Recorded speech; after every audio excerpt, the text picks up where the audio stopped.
Abra el audio, pastor. Abra el audio, pastor Elías. Ahora sí. Ya, perfecto. Muy buenos días, Pastor Walter.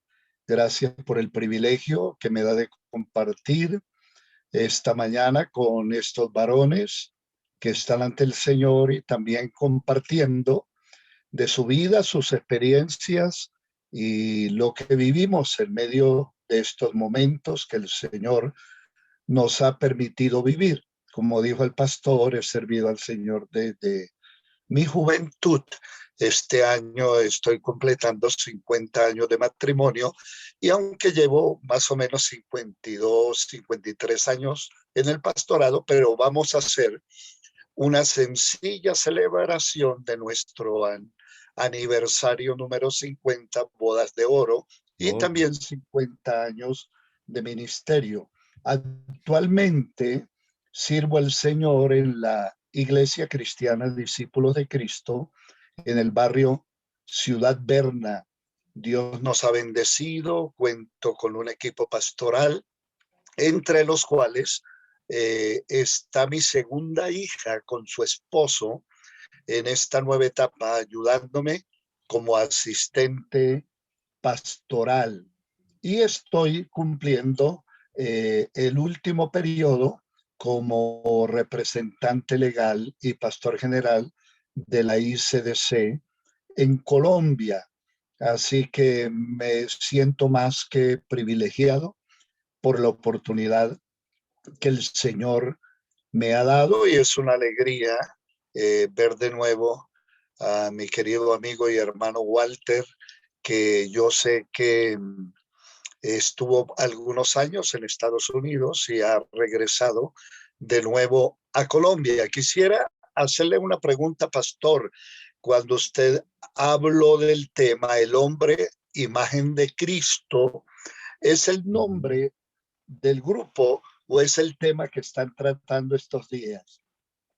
Ese es el nombre que Dios espontáneamente nos dio, pastor Elías. Hombres a su imagen. Se Lindo. llama, es un movimiento muy espontáneo que nació en el corazón de Dios hace 310 días, Muy bien, donde muy cada bien. mañana oramos y adoramos al Señor, pastor. Ok. Entonces, a mí me impactó mucho ese nombre, ¿no? Hombres a la imagen de Dios. Eh, y comencé a rumiar y pensar que es un tema muy comprometedor. Es un tema también muy profundo, pero por supuesto es un tema desafiante.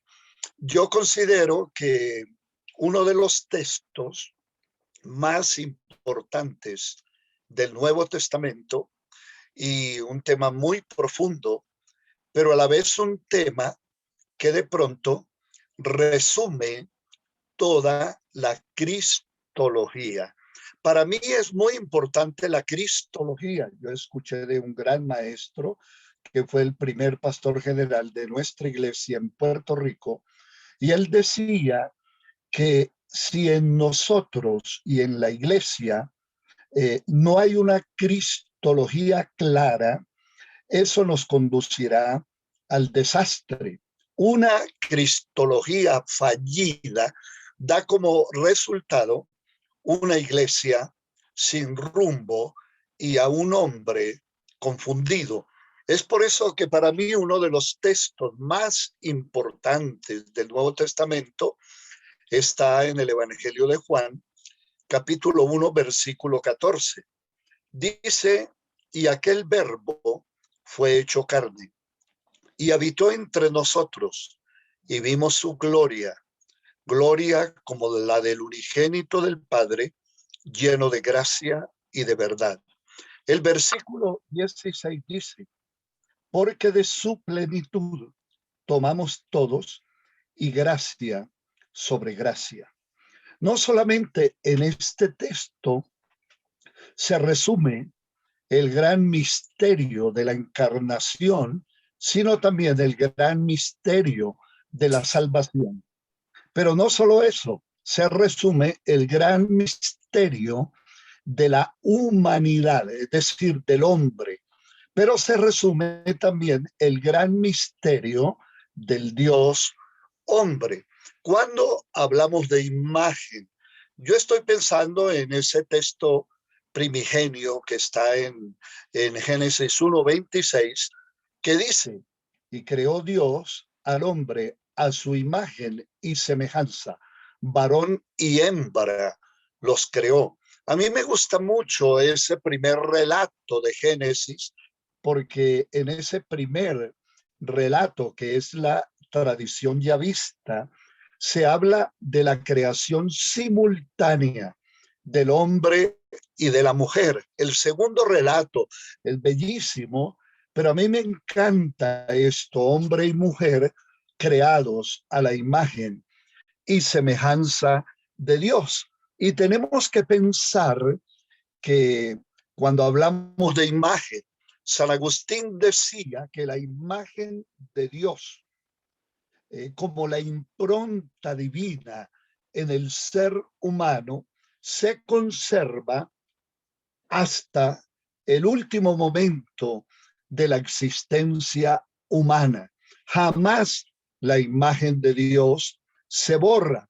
Él utiliza una metáfora y dice que la imagen de Dios fue manchada en el hombre, similar a cuando tomamos una moneda y que queda enterrada bajo tierra. Jamás la imagen se borra. Cuando la sacamos no podemos distinguir la imagen, pero una vez que la tomamos y la limpiamos, nos damos cuenta si es una moneda de 25, una moneda de 10, y desde luego que está la moneda de centavo en los Estados Unidos, que siempre es negrita, como dicen los boricuas, prieta. Pero con todo y eso descubrimos el valor que tiene cada moneda. Es por eso que Pablo utiliza también una imagen hermosa cuando él dice que nosotros trajimos la imagen del primer Adán. Y ese primer Adán, que realmente es, por así decirlo, el comienzo de una degradación, en el sentido de que aunque la imagen de Dios permanece en nosotros hasta la muerte, de alguna manera ese primer Adán ha pesado mucho en la realización del ser humano. Es por eso que el apóstol San Pablo, en el capítulo 15 de la primera carta a los Corintios, dice en el versículo 49, y así como hemos traído la imagen del terrenal, traeremos también la imagen del celestial. Es bien interesante porque siempre vamos a estar luchando con el primer Adán, que sigue viviendo en nosotros. Y dice que trajimos esa imagen del primer Adán. Y es por eso que Cristo es la respuesta para que el primer Adán vaya muriendo en nosotros. Y como dice el apóstol Pablo, así como trajimos la imagen del primer Adán, traeremos la imagen del celestial. Eso quiere decir que una vez que nosotros decidimos caminar en Cristo, caminar con Cristo, desde luego que el primer Adán en nosotros, que también va a permanecer, va teniendo menos fuerza, va teniendo menos influencia, va teniendo menos poder en nosotros. Entonces, Cristo se convierte en su encarnación porque el verbo se hizo carne. Y dice Juan, y habitó entre nosotros, en otras palabras, hizo campamento entre nosotros. Y da testimonio Juan que nosotros vimos su gloria, y gloria como la del unigénito del Padre, lleno de gracia y de verdad. Juan no se está refiriendo únicamente cuando habla de gloria, no se está refiriendo a los prodigios, a las señales que Jesús hizo a la resurrección de Lázaro, a calmar los vientos. Él está hablando de otra gloria, está hablando de la gloria de Cristo que siendo humano nos enseñó a vivir como un hombre que hacía la voluntad del Padre. Por eso, si ustedes me piden una sencilla definición del hombre a imagen de Dios, yo les diría esto tan sencillo. Es un hombre pecador que está en el camino para parecerse a Cristo y que en su caminar con Cristo va venciendo también lo que Pablo dice, el hombre viejo, el primer Adán. Entonces, desde luego, que Cristo se convierte en nuestro modelo. Cristo se convierte en nuestro reto. Cristo se convierte en nuestra pasión. Cristo se convierte en nuestro sueño. Siempre me preocupa cuando hablamos y decimos, mi sueño es tener una gran empresa, mi sueño es pastorear una grande iglesia, mi sueño es esta producción musical. Me parece que todos esos sueños son legítimos y todos de alguna manera anhelamos ser emprendedores, anhelamos crecer y desarrollarnos. Pero yo creo que todos esos sueños palidecen cuando nuestro sueño principal es que la imagen de Dios, que la imagen de Cristo se vaya viendo mucho más clara, sobre todo en nosotros como varones, en nosotros como personas que hemos decidido caminar con Cristo. Ahora bien, usted dice si Cristo, el Cristo encarnado, pero también el Cristo resucitado, se convierte en nuestro reto, se convierte en nuestro sueño, se convierte en nuestra pasión. Entonces, yo quiero rápidamente mostrarles a través de los textos que esta mañana me levanté muy temprano, fui a caminar al parque después de haber estado aquí en mi pequeña oficina, en el apartamento, buscando algunos textos bíblicos. Y yo dije, pero ¿cómo podemos reflejar la imagen de Cristo? Hay que mirar a Cristo para poder reflejar su imagen. Entonces, todos nosotros conocemos ese texto de Mateo capítulo 11, versículo 29, cuando Jesús dice, vengan a mí todos los que están cargados, cansados y fatigados, que yo los haré descansar. Normalmente ese texto nosotros lo hemos enfocado únicamente en el enfoque evangelístico, llamando a los pecadores para que vengan al Señor y descansen. Sin embargo, Jesús también nos presenta aquí otra dimensión. Es del hombre cansado por sus luchas, es el hombre cansado por tratar de ser exitoso, es el hombre cansado por el pecado, es el hombre cansado de ser él y luchar contra sus propias fuerzas.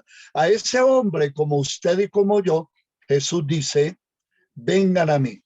Y aquí está, para mí, la primera característica del hombre a la imagen de Cristo.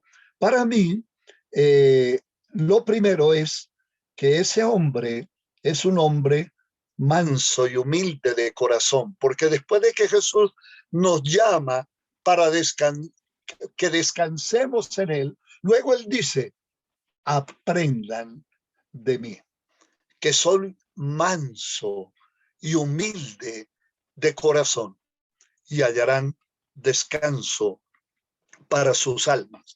Fíjense ustedes lo extraordinario de este texto, porque Jesús tiene todo el poder, tiene toda la autoridad, porque Jesús puede hacer lo que le dé la gana, pero no hace lo que le dé la gana. Él nos muestra un camino para reflejar la imagen de Cristo. Él dice, aprendan de mí, que soy manso y humilde de corazón. Yo creo que entre los problemas que tenemos nosotros como hombres es el problema del orgullo, es el problema de la autosuficiencia, es ese trauma que llevamos por dentro de creernos que lo podemos alcanzar todo. Es por eso que yo tengo muchas reservas con los mensajes de autoayuda, de esa superfe que me dice, tú puedes, esa superfe que me dice, puedes ser exitoso, eres capaz de conquistar al mundo. Y nos olvidamos de ese hombre a imagen de Dios. Sobre todo usted y yo que hemos conocido a Cristo, que entendemos que el camino no es el éxito sin Cristo, que el camino fue el que Cristo nos enseñó, el camino de la humildad y de la mansedumbre. Ese camino es el camino que nos hace ver a nosotros pequeños. A mí me encanta, y anoche hablaba en el estudio bíblico, en el programa virtual que tenemos, y yo decía, hablando de Pablo, ¿no? Que habla de su llamamiento al apostolado, y él dice, el Señor se me apareció a mí como un abortivo, y no soy digno de ser llamado apóstol porque perseguí la iglesia del Señor. Él reconoce que entre los apóstoles es el más pequeño, que es un abortivo, que es contado con los hombres que caminaron con Jesús. Y Pablo aquí está reflejando que él, en su humildad y en su mansedumbre, porque él se quiere parecer a Cristo, se siente un privilegiado, pero no es su autosuficiencia, sino es el camino que Cristo le mostró. Sé manso y humilde de corazón.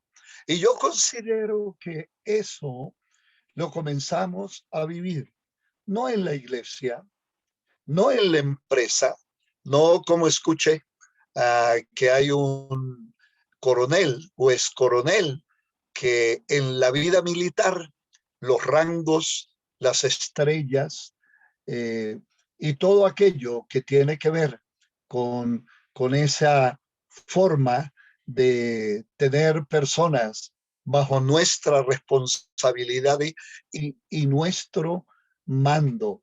Y la verdad que es muy difícil ser humilde en, teniendo un título, teniendo un rango donde otros nos obedecen. Y muchas veces el soldado o el cabo obedecen, pero no obedecen porque tienen un corazón humilde. Ellos obedecen, como decimos los colombianos, porque les toca, aunque estén rechinando sus dientes y aunque estén llenos de rabia y de odio, si el teniente, el capitán o el coronel le dice haga 50 flexiones de pecho, aunque él lo esté maldiciendo por dentro, obedece. Esa no es la obediencia que nos presenta el Evangelio. Es sencillamente ser humilde. Y yo les dije que eso no comienza ni en la empresa ni en la iglesia.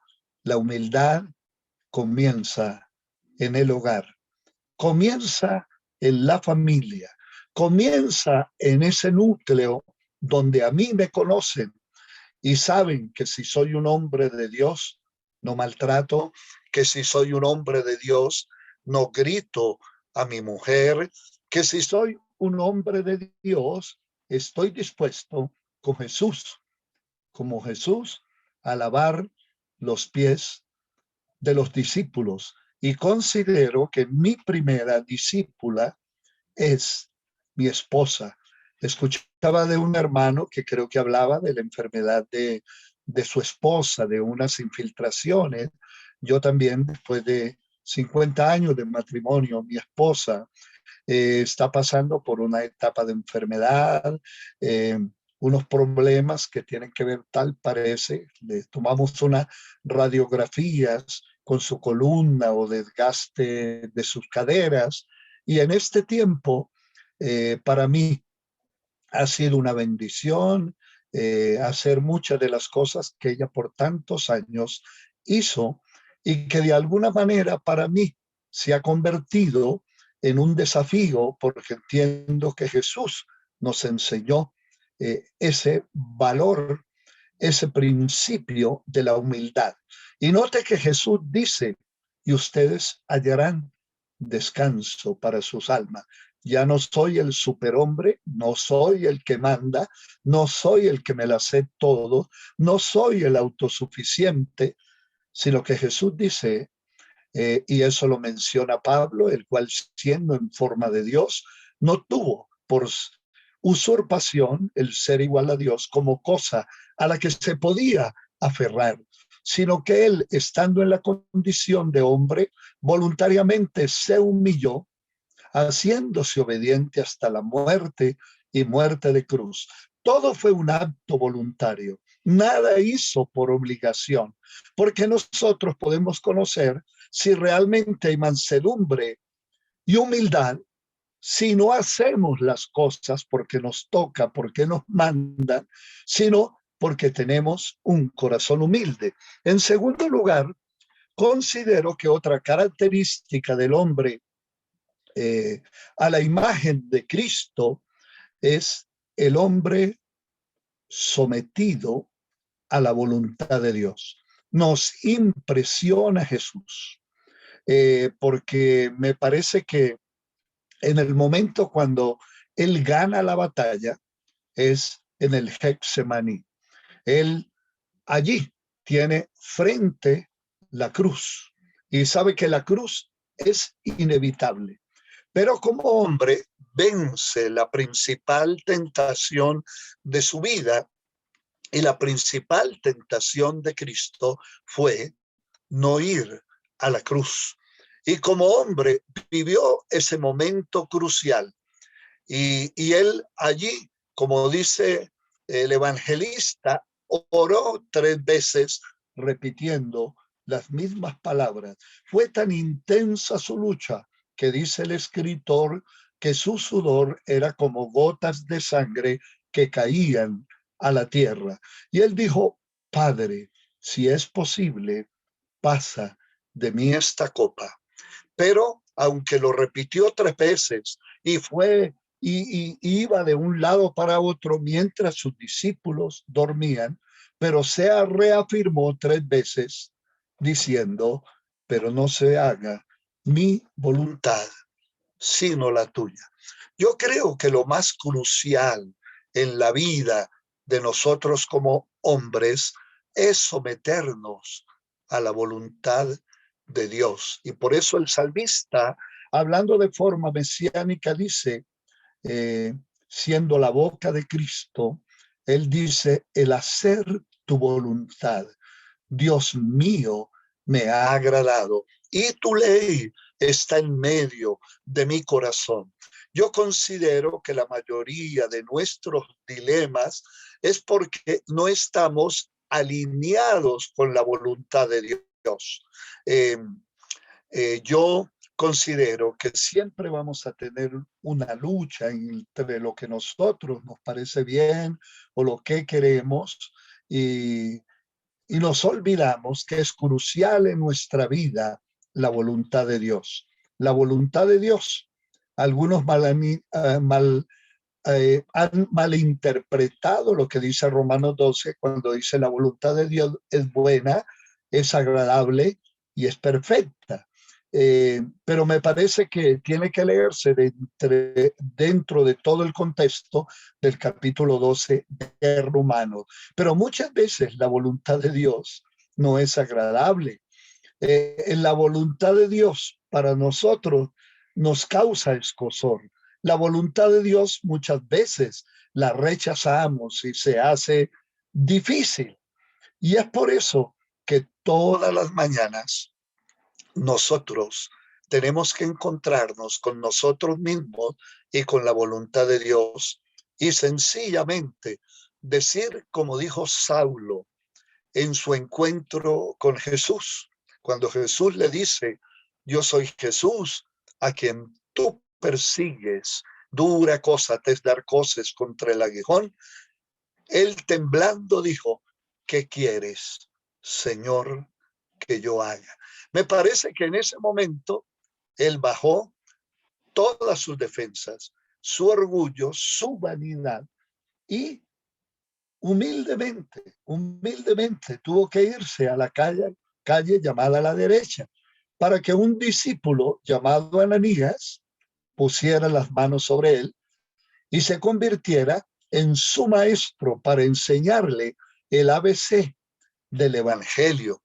Y ahí nosotros estamos viendo a un hombre que sigue el modelo de Cristo y que de alguna manera él decide hacer la voluntad de Dios. Es por eso que Pablo nos enseña mucho sobre cristología. Es por eso que la frase predilecta de Pablo es en Cristo. En tercer lugar, eh, el hombre a imagen de Dios es un hombre en Cristo. Hay un texto de Segunda de Corintios donde Pablo dice de la siguiente manera, versículo 2 del capítulo 12, conozco a un hombre en Cristo. Y luego habla de las revelaciones, de las visiones, de la experiencia que tuvo cuando, dice él, fue al tercer cielo. Y este hombre, fíjese que San Pablo habla de dos hombres que él conoce. Conoce a un hombre pecador, que es el mismo. Un hombre que lucha para quitarse de encima al hombre viejo. Ese hombre está retratado en Romanos capítulo 7, donde él dice, eh, yo quiero hacer el bien, yo quiero hacer la voluntad de Dios, quiero agradarle, pero cuando yo quiero hacer la voluntad de Dios y quiero agradarle, descubro que en mí hay una ley que me conduce al pecado, porque no hago el bien que quiero hacer, sino hago el mal que aborrezco. Y entonces hay un grito desesperado en ese hombre cuando dice, miserable hombre de mí, ¿quién me librará de este cuerpo de muerte? ¿Quién me quitará el muerto de encima? Y él está utilizando la figura que había en Roma, y era que cuando una persona era acusado de asesinato, el peor castigo era que le amarraban el muerto a sus espaldas, bien amarrado, y él tenía que caminar con el muerto, pero ese muerto se iba descomponiendo, el olor era insoportable y ese era el peor castigo, porque ese hombre muerto contaminaba al vivo y de alguna manera pues era un castigo insoportable. Muchos morían de infección y Pablo está utilizando esa figura como diciendo, ¿quién me quitará este muerto de encima? Porque llevo ese muerto en mí, que es el primer Adán, que fue el inicio de la charla. Entonces, él dice, mas gracias sean dadas a Dios por medio de Jesucristo, que siempre nos da la victoria. Si el capítulo 7 de Romanos terminara ahí, seríamos unos fracasados antes de los últimos versículos que les leí.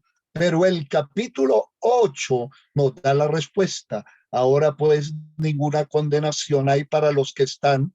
Y luego la frase predilecta, en Cristo, los que no andan conforme a la carne, mas conforme al Espíritu, porque la ley de vida en Cristo me ha librado de la ley del pecado, porque lo que era imposible para la ley, por cuanto era débil por la carne, Dios enviando a su Hijo en semejanza de carne de pecado, condenó al pecado en la carne para que la justicia de Dios se cumpliera en nosotros, que no andamos conforme a la carne. Entonces Pablo conoce ese hombre pecador, ese hombre que lucha, ese hombre que se avergüenza de sus actos. Pero aquí en 2 Corintios 12 está el otro hombre. Él dice, pero conozco a un hombre en Cristo. Ese hombre en Cristo es el que se está formando, que se está desarrollando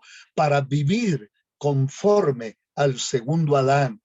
Y ese, como dije, es un hombre sometido a la voluntad de Dios. Es un hombre manso y humilde de corazón, pero es un hombre en Cristo. Pero lo interesante de ese capítulo 12 de 2 Corintios, él dice, a este hombre en Cristo, de parte de Dios, le fue permitido que un mensajero de Satanás le golpeara el rostro para que no se enorgulleciera a causa de sus muchas revelaciones. Y como Jesús oró 3 veces diciéndome, Señor, quítame este aguijón. Y el Señor sencillamente le responde, bástate mi gracia, porque mi poder se perfecciona en la debilidad. Por tanto, de buena gana, me gloriaré en mis debilidades para que repose en mí el poder en Cristo. Me encanta esta figura, porque por más que estemos en Cristo, por más que oremos, por más que seamos sinceros, siempre estaremos bregando con una circunstancia. Siempre estaremos bregando con algo que se escapa de nuestro control. A veces puede ser una circunstancia económica, a veces puede ser la enfermedad de nuestra esposa. Y me parece que en el caso de nosotros los hombres, que es tan latente nuestra necesidad sexual, puede ser que llegue un momento en que tú tengas que cuidar a tu esposa y el sexo no sea eh, para ti en ese momento lo más importante. Y tú tienes que canalizar todo tu potencial sexual en ese momento para decir, Señor, voy a enfrentar cualquiera sea mi circunstancia, no solamente siendo agradecido con la mujer que me ha acompañado por tantos años, sino, como dice Pablo, yo todos los días muero y pongo mi cuerpo en el altar. ¿Y para qué ponía su cuerpo en el altar? Para que la cruz, como cantaba el pastor Walter, la cruz de Cristo, el precio de ser discípulo del Señor, se manifieste en mí. Pero el Señor no lo deja allí, le dice, todo lo que necesitas es mi gracia. Así que no vivimos ni somos triunfantes porque sepamos mucho de teología, porque tengamos mucha experiencia en lo que hemos hecho toda la vida, porque seamos pastores, que Dios nos ha ayudado a levantar una congregación. No, no, no, no. Nosotros vivimos de la gracia de Dios. Es la gracia la que nos levanta, es la gracia la que nos ayuda cada día a poner nuestro cuerpo al pie de la cruz. Y en ese sentido, la imagen de Cristo se va perfeccionando en nosotros. Ahora, como nuestro modelo es Cristo, hay un texto que a mí me impresiona sobremanera. Ese texto está en Hebreos.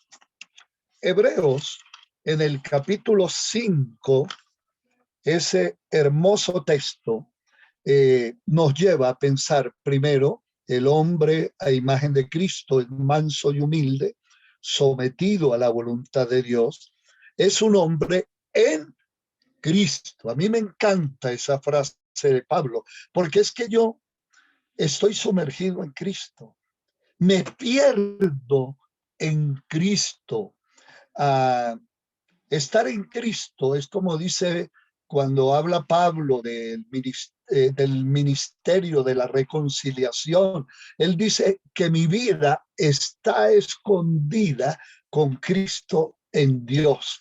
En otras palabras, yo estoy perdido en Cristo, pero Cristo está en Dios. Y en ese sentido, pues mis hermanos, el hombre en Cristo es ese hombre que cada día crece, aunque el aguijón lo atormente, aunque las circunstancias lo abrumen. Y por eso él dice, por eso me voy a gloriar, no en mis triunfos, me voy a gloriar en mis debilidades, en mis flaquezas, para que el poder de Cristo se manifieste en mí. Y luego en el capítulo 5 de Hebreos, versículo 7. Y Cristo, en los días de su carne, ofreciendo ruegos y súplicas con gran clamor y lágrimas, al que le podía librar de la muerte, fue oído a causa de su temor reverente. Y aunque era hijo, por lo que padeció, aprendió la obediencia. Y habiendo sido perfeccionado, vino a ser autor de eterna salvación para todos los que le obedecen. Y fue declarado por Dios sumo sacerdote según el orden de Melquisedec. Así que el hombre a imagen de Dios es un hombre obediente y sufrido. Mire, yo he llorado leyendo este texto porque dice que Cristo en los días de su carne ofreció ruegos y súplicas con gran clamor y lágrimas. Mi maestro pasó momentos de intimidad con el Padre y esos momentos de intimidad con el Padre estuvieron acompañados de gran clamor y lágrimas. Y dice que fue oído a causa de su temor reverente. Él fue muy reverente ante su padre, fue muy reverente frente a la tarea encomendada. Y dice, y aunque era hijo, por lo que padeció, aprendió la obediencia. Usted quizás diga, oiga, Cristo aprendió a ser obediente. Sí, aprendió a ser obediente porque tenía una naturaleza humana como la tuya y la mía, no una naturaleza pecaminosa, porque fue concebido por el Espíritu Santo, pero tuvo nuestras mismas tentaciones, fue tentado en todo según nuestra semejanza, pero sin pecado. Una de las cosas que nosotros de la cual queremos divorciarnos es del sufrimiento, pero el sufrimiento nos acompañará hasta la muerte. Pablo dice, porque a vosotros os es concedido por él no solamente que creáis en él, sino que sufráis. Pero como la teología del éxito, la teología de la prosperidad, la teología del hombre superpoderoso ha hecho mucho daño a la cristología, a la teología cristocéntrica, donde nosotros divorciamos el sufrimiento de las bendiciones, pero creo que una de las bendiciones más grandes es sufrir por Cristo. El sufrimiento es parte de nuestro crecimiento. Ahora, no nos volvemos masoquistas, sencillamente entendemos que el camino de la cruz, que el camino del sufrimiento es inevitable y como tal, ese hombre a imagen de Dios, a imagen de Cristo, es un hombre que no sublimiza ni idolatra el sufrimiento, pero entiende que el sufrimiento es inevitable. O si no, miren la vida de Pablo. Él terminó los últimos 2 años en un privilegio que le dio el Imperio Romano y era estar en una casa alquilada antes de ser decapitado. Algunos amigos venían y lo visitaban. La casa se la pagaba el imperio. Fíjense cómo Dios, de alguna manera, permitió que en medio de su sufrimiento Dios tocara al emperador, al imperio, para que él pudiera recibir a sus amigos, para que él pudiera predicar el evangelio. Y por eso el último capítulo de la segunda carta a Timoteo le dice, Timoteo, eh, yo he acabado mi carrera, he peleado la buena batalla, he guardado la fe. Por lo demás, me espera recibir la corona de la vida, la cual el Señor juez justo me dará a mí, y no solo a mí, sino a los que aman y esperan su venida. Pero en los primeros capítulos él dice, todos me han abandonado. Solo Lucas está conmigo. Cuando vengas, tráeme el capote o tráeme el abrigo, porque hace mucho frío. Y vemos a un Pablo que termina con alegría sirviendo al Señor, pero caminando por ese camino que muchos le tenemos miedo, que es el camino del sufrimiento. Así que me parece que Cristo en ese sentido se convierte en modelo. Es por eso que cuando él dice en San Juan 14:6, yo soy el camino, la verdad y la vida, le dice Felipe, Señor, muéstranos al Padre y nos basta. Y él dice, tanto tiempo hace que estoy con ustedes y no me han conocido. El que me ha visto a mí, ha visto al Padre. Pablo en el capítulo 1, versículo 15 de Colosenses, dice, Él es la imagen del Dios invisible, el primogénito de toda creación. Y la verdad que la vida de Cristo, que su imagen, que su entrega, que su obediencia, que su sacrificio y su sufrimiento nos desafían cada día.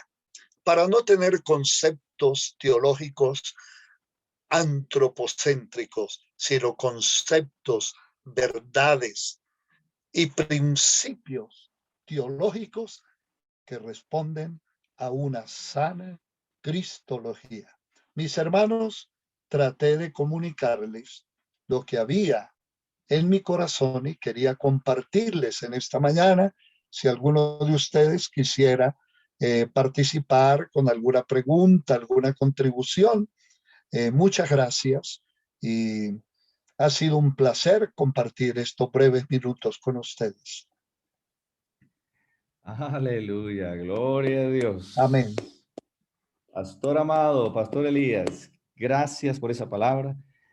Solo quiero que nos permita orar por usted y en especial por su esposa, por esos 50 años de matrimonio que van a celebrar y por la salud de su esposa. Gracias por Amén. este banquete de la palabra que como hombres que queremos parecernos a Jesús, nos ha reconfortado, nos ha dado esperanza y nos ha fortalecido. No sé si todavía está Elim, nuestro querido médico, el pastor Elim, que a la vez es un cardiólogo aquí en la ciudad, pastor, y en Colombia. Yo quisiera que Elim pudiera orar por el pastor Elías. Elimcito, ¿estás por allí o ya estás en plena batalla?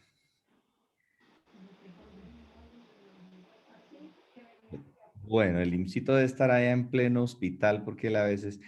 Jairito, ayúdame para orar por el pastor Elías.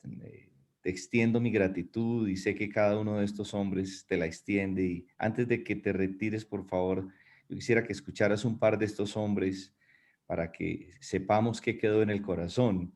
Jairito, ¿qué ha quedado en tu corazón antes de orar por el pastor Elías? No, gracias, Pastor Elías, por tu mensaje.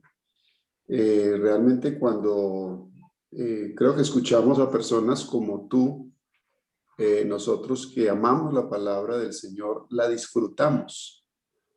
Disfrutamos el recorrido de la Biblia, el recorrido de Cristo. Es Cristo en las Escrituras, lo vemos en todas las Escrituras. Y creo que es un reto para nosotros ser hombres de la palabra. Hoy en día que hay tanta apostasía, tanto falso maestros, falsos apóstoles, tanta falsa enseñanza. Como tú hablabas de esta doctrina de la prosperidad, que es la peor herejía que la iglesia está experimentando en este tiempo, donde nos hemos alejado de los principios de la palabra. Y alejarnos de los principios de la palabra es alejarnos de Cristo, porque Él mismo fue el verbo hecho carne, pero necesitamos desde nuestros púlpitos no negociar los principios de la palabra. Amén. De esto hay mucha pensamiento positivo, mucha cosa de eso que le hablamos a veces a la iglesia de un evangelio sin cruz. ¿Y cuánto necesitamos eso, Elías? Estaba pensando cuando tú estabas hablando en Filipenses 4:13 que yo oigo a los cristianos hablar de eso, pero como algo positivo, ¿no? Yo todo lo puedo en Cristo que me fortalece. Pero olvidamos la teología del contentamiento, ¿no? Cuando Pablo dice, yo sé contentarme cualquiera sea mi situación. Eso Sé es vivir verdad. humildemente, sé tener como no tener, sé tener abundancia, sé tener escasez, más todo lo puedo en Cristo que me Así fortalece. es. Entonces, Muy bien. realmente valoro mucho esto. Yo disfruto estos mensajes realmente cuando son centrados en la palabra de Dios. Y gracias. Has memorizado la Biblia, Elías. Eso lo admiro mucho porque hay un depósito en tu corazón. Qué tan Amén. importante poder tener esa reserva en el corazón para sacarla en algún momento, pero como dice la palabra que el Señor escribiría su ley en nuestras mentes y las grabaría en nuestro corazón. Entonces, qué Así es. importante tener eso. Gracias. Valoro Gracias, mucho. hermano, por sus palabras. Yo, Estamos yo, yo entré un completamente poquitico, alineados. yo entré un poquitico tardecito, Elías, que yo Ya. entré fuera de foco, pero cuando entré me conecté inmediatamente con la palabra. Gracias, mi hermano. Amén. Gracias, hermano. Gracias. Cierra tus ojos que queremos orar todos los que Recuérdame estamos el aquí nombre de tu esposa, Pastor por, Elías, por, Pastor por Jaime. ti. Amén. Sí, señor. ¿Cómo se llama tu esposa, Pastor Elías? Blanca. Jairito, Blanca. que está Sí. quebrantada de salud, para que Dios nos la levante, y al Pastor Elías para que nos lo regale muchos años más. Gracias, Jairito. Amén. Gracias. Todavía tenemos a Elías por mucho rato, yo creo. Sí, Señor. señor. Se ve muy vital, ¿no? Se ve vital, Amén. Elías. Sí, señor. Bueno, Padre, te doy gracias por este tiempo maravilloso, Señor. Gracias, amado Salvador Jesucristo, Hijo de Dios. Señor, gracias por darnos esta exposición de tu palabra, Señor. donde tú eres el centro. Así es. Tú eres el centro de todo, Señor, de la creación. Tú eres el Señor de la iglesia, cabeza de la iglesia. Y tú como hombre, el Hijo del Hombre, queremos que tú seas el centro de estos hombres a su imagen. Queremos crecer, Señor, a esa estatura del varón perfecto, que es nuestro Señor Jesucristo. Colocamos delante de ti, Señor, la vida de nuestro querido hermano Elías, Señor. Aleluya. Gracias por los procesos por los que tú les has llevado a él, los procesos de vida, los procesos de cambio, de transformación.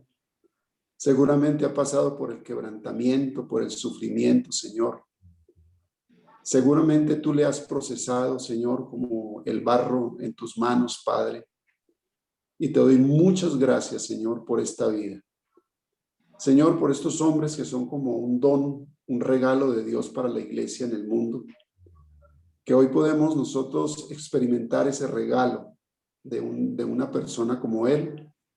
Y por eso queremos bendecir su vida, bendecir su ministerio, bendecir su quehacer. Señor, bendecir a su esposa, Padre bueno, que la has colocado a su lado para ser una ayuda idónea. Amén. Y oramos para que tú traigas medicina y sanidad al cuerpo de esta mujer blanquita. Amén. Gracias por estos años tan maravillosos, Señor, de unión matrimonial. 50 años han estado juntos, 50 años creciendo, 50 años soñando, 50 años sirviéndote a ti, Señor. Por eso oramos por nuevas fuerzas en su cuerpo, Señor, en su salud. Que toques todos los sistemas, Señor, de su cuerpo. Amén. Traigas medicina, traigas sanidad. Señor, Creemos, que Señor. tú envíes tu palabra y la sanes y la liberes de toda ruina de enfermedad, Señor. Gracias, Señor. Gracias, Padre, por esta mujer preciosa. Gracias por este hombre precioso. Y Señor, síguelo usando en muchos lugares, en muchos auditorios, en muchos espacios.